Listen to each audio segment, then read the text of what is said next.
Xin chào mừng các bạn đến với PAG Center và mình là Wally. Shang-Chi và truyền thuyết thập luân có thể nói là bộ phim đầu tiên của vũ trụ điện ảnh Marvel lấy châu Á làm chủ đề chính. Vì vậy, khi xem phim, chúng ta có thể thấy được những điều rất quen thuộc và gần gũi. Đặc biệt hơn, với những người yêu thích Pokemon, chắc không ít người khi xem đến phân đoạn xuất hiện của các sinh vật huyền bí trong làng Talo đã liên tưởng ngay đến các Pokemon. PAG Center bọn mình cũng không phải là ngoại lệ. Chính vì thế, trong video ngày hôm nay, bọn mình sẽ chia sẻ với các bạn suy nghĩ của bọn mình về việc các sinh vật huyền bí trong làng Talo đã xuất hiện trong bộ phim của Marvel, giống và có phần liên quan với những cái tên nào trong thế giới Pokemon. Cảnh báo spoiler vì bọn mình sẽ đề cập đến một số tình tiết trong phim. Hy vọng các bạn sẽ cho bọn mình một like và một subscribe nếu thấy thích video. Nào, chuẩn bị chưa? Let's catch them all!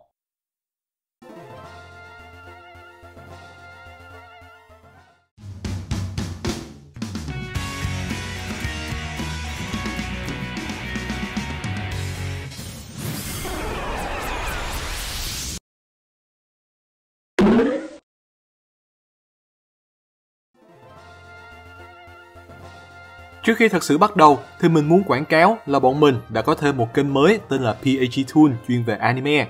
Hy vọng các bạn sẽ có thể ghé qua và ủng hộ cho bọn mình nhé. Giờ thì bắt đầu thôi.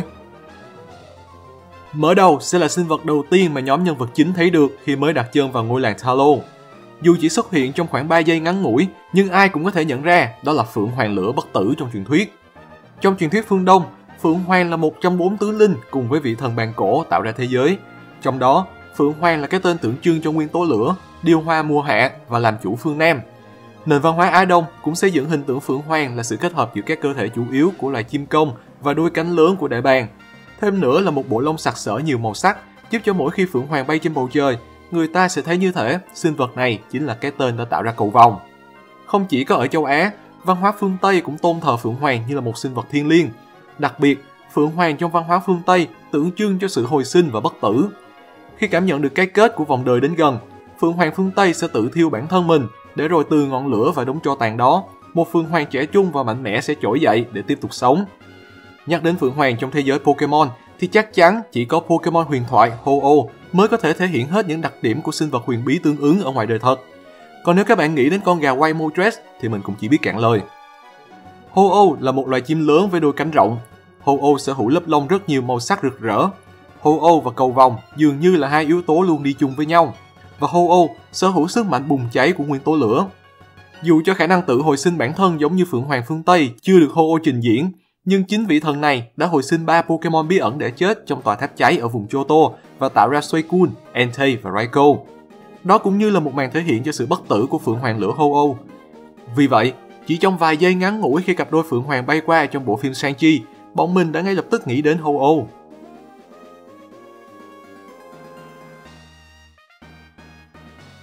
Tiếp theo cũng sẽ là một sinh vật trong tứ linh nhưng có thời gian lên hình nhiều hơn đáng kể khi so với Phượng Hoàng lửa ở trên, đó là Kỳ Lân. Kỳ Lân có thể nói là một trong những sinh vật huyền bí có nhiều hình dạng nhất trong các nền văn hóa của con người. Ví dụ, trong nền văn hóa phương Tây, Kỳ Lân sẽ là một chú ngựa có một chiếc sừng dài trên đỉnh trán. Còn với người Á Đông, khi nhắc đến con lân, chúng ta sẽ nghĩ đến một sinh vật trông hao hao với loài sư tử và có thêm nhiều sự kết hợp của các bộ phận của các loài động vật khác. Còn trong bộ phim Shang-Chi, Kỳ Lân lại xuất hiện với hình dạng của một loài sinh vật 4 chân, thân ngựa, đầu rồng, râu dài, hai sừng hưu lớn, nói chung là nhìn khá dị. Tuy nhiên, chắc hình dạng này mới chính là hình tượng Kỳ Lân nguyên bản trong văn hóa Trung Hoa. Nhưng dù có hình dạng nào đi nữa, có ở nền văn hóa nào đi nữa, Kỳ Lân vẫn là loài sinh vật huyền bí tượng trưng cho điềm lành, mang đến sự bình an và hòa bình. Kỳ Lân còn có tinh thần chính nghĩa rất cao và lòng nhân từ rộng lớn. Sinh vật này khi di chuyển còn tránh dẫm lên các loài côn trùng và cỏ mềm dưới chân. Khi nhắc đến Kỳ Lân, đầu tiên bọn mình đã nghĩ về Galarian Rapidash, nhưng để hợp với hình dạng của Kỳ Lân trong phim của Marvel và tinh thần chính nghĩa, bọn mình nghĩ Pokemon huyền thoại Cobalion sẽ là một cái tên phù hợp hơn. Hình dạng của Cobalion và Kỳ Lân trong phim Shang-Chi phải nói là giống nhau đến 95%, chỉ khác chút xíu ở chỗ là Cobalion không có đuôi dài và mặt thì nhìn không mắc cười như mặt của Kỳ Lân ở làng Talo.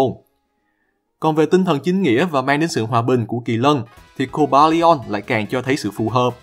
Cobalion chính là thủ lĩnh của bộ tứ thánh kiếm sĩ Swords of Justice của vùng Unova.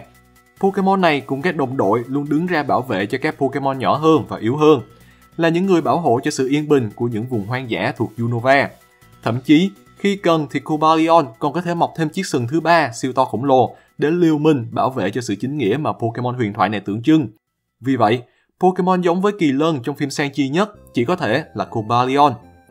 Thật ra thì Arceus cũng là một sự lựa chọn đáng suy ngẫm.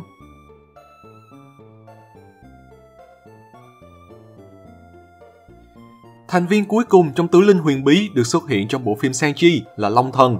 Sinh vật mạnh mẽ nhất cũng như là cái tên đã bảo vệ cho làng Talo. Long Thần trong Shang-Chi được Marvel xây dựng giống hoàn toàn với hình tượng loài rồng trong văn hóa châu Á. Thân dài, có bờm, nhiều vảy, vừa có thể sống dưới nước, vừa có thể bay lượn trên bầu trời và sở hữu sức mạnh hô phong hoán vũ.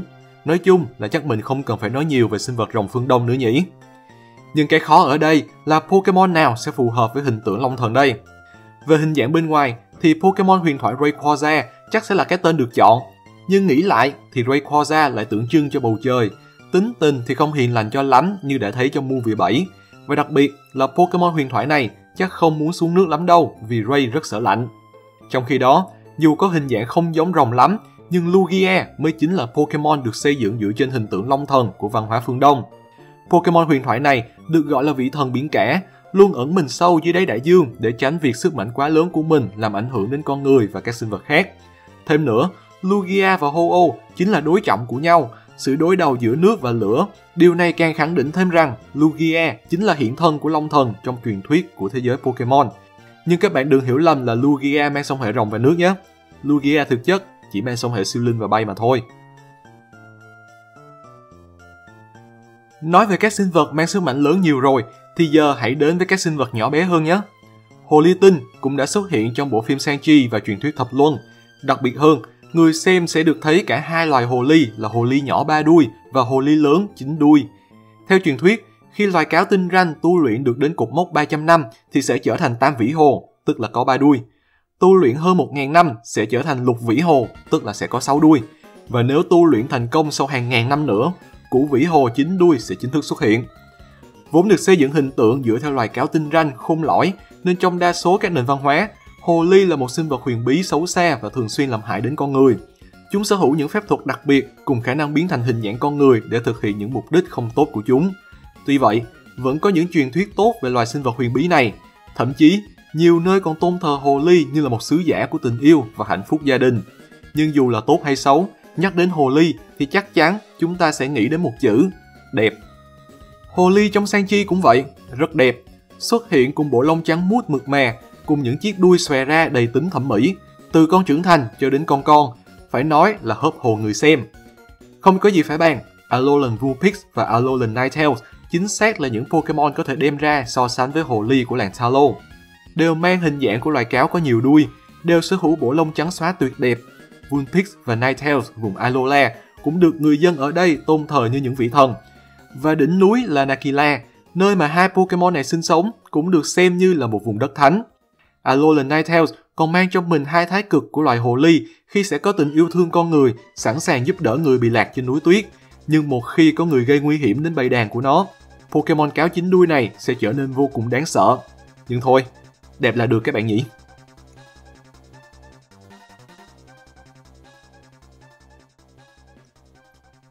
Sinh vật huyền bí để lại cho mình nhiều ấn tượng nhất trong phim chính là Thạch Sư.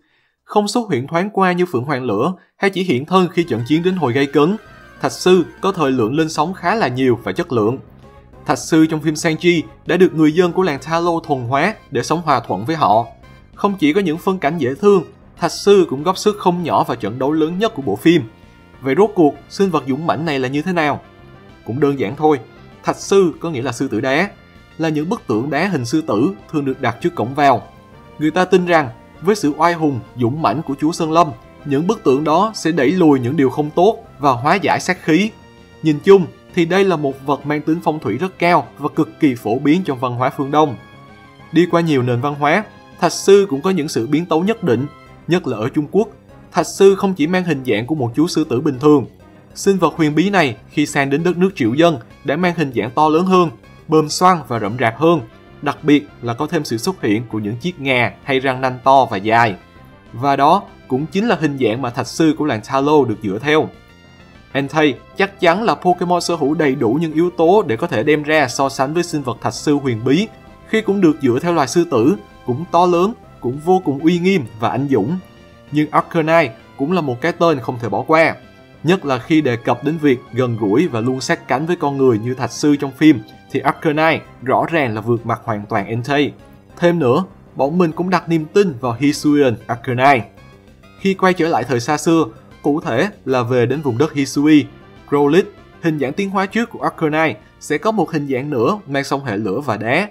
Dù hình dạng tiến hóa của Hisuian Growlithe đến giờ thì vẫn chưa được giới thiệu, nhưng vì có hệ đá, các fan đã có thể phần nào nghĩ ra được hình dạng của Hisuian Arcanine. Và khả năng cao, Thạch Sư của thế giới Pokemon chính là Hisuian Arcanine, chứ không thể nào khác đi được. Hãy cùng chờ đến khi Pokemon Legend Arceus ra mắt để xem liệu điều đó có trở thành sự thật không nhé.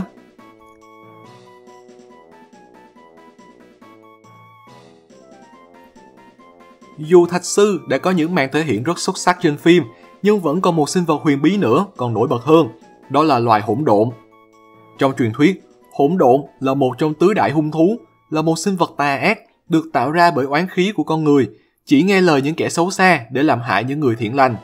Được biết, trong số tứ đại hung thú, hỗn độn là thành viên có ít thông tin và ghi chép nhất.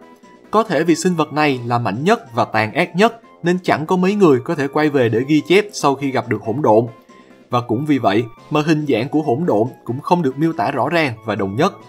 Thân hình béo tròn, 6 chân, 4 cánh và không có khuôn mặt. Đó là một trong những ngoại hình mà hỗn độn được miêu tả. Và thế là Marvel đã quyết định bê luôn miêu tả đó vô phim. Nhưng khác với sự tà ác trong truyền thuyết, hỗn độn của làng Talos lại rất dễ thương, hiền lành và thân thiện. Chính cá thể hỗn độn có tên là Morris đã dẫn đường cho nhóm nhân vật chính tìm được đường đến làng Talos thành công. Và cũng trong những phân đoạn căng thẳng nhất, hỗn độn còn đóng vai trò như một chúa hề để giúp người xem bớt căng não. Có lẽ hỗn độn tà ác khi xưa giờ đã quay đầu hướng thiện.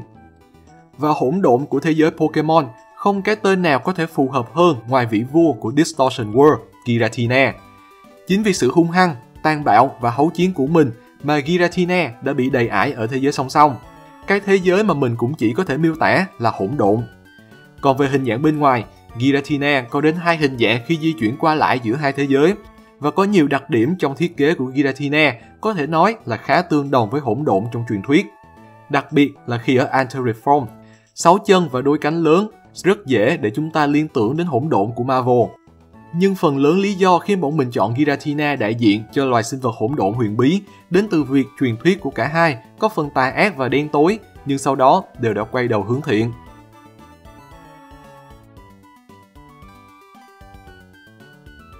Ngoài những sinh vật huyền bí có phần thân thiện và xinh đẹp của làng Talos, bộ phim của Marvel còn mang đến 2 loài sinh vật nữa là đám Lola Soul Eater và con quái vật Thriller in Darkness.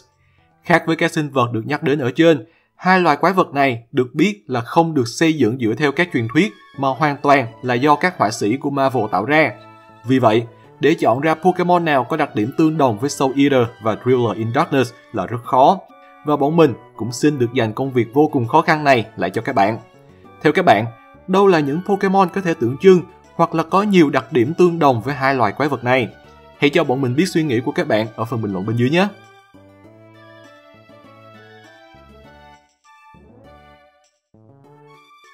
Và đó cũng là kết thúc cho video này của bọn mình. Các bạn đồng ý hay có ý kiến đóng góp cho bọn mình?